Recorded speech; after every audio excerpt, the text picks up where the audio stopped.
The ongoing military operation in the tribal areas has resulted in the large-scale displacement of local populations from their homes.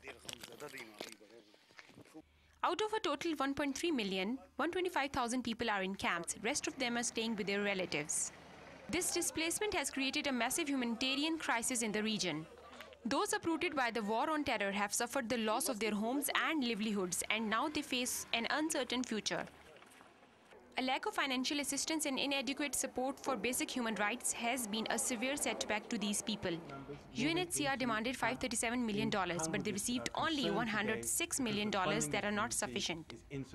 Out of the 1.3 million approximately displaced people so far, only 125,000 are in camps. Many are living in rented accommodation, borrowed accommodation, shared accommodation with the host communities.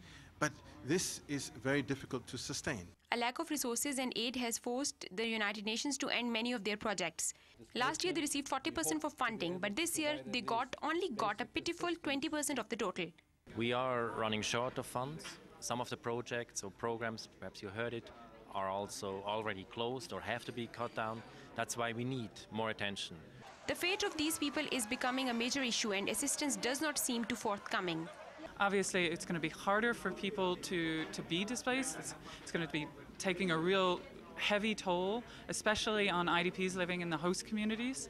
The main reason why the Pakistan Humanitarian Response Plan is facing a fund deficit is because the problems faced by these people are not visible to the general public. And unfortunately, I think it has disappeared from the public knowledge, especially outside of the affected area, that there are so many people who have lost their homes and would love, for sure, to return back.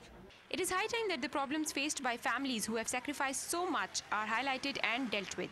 The IDPs are being neglected by the donor agencies. A call has been made by UNHCR for more funds. Aneeza Ilyas, DawnNews, Islamabad.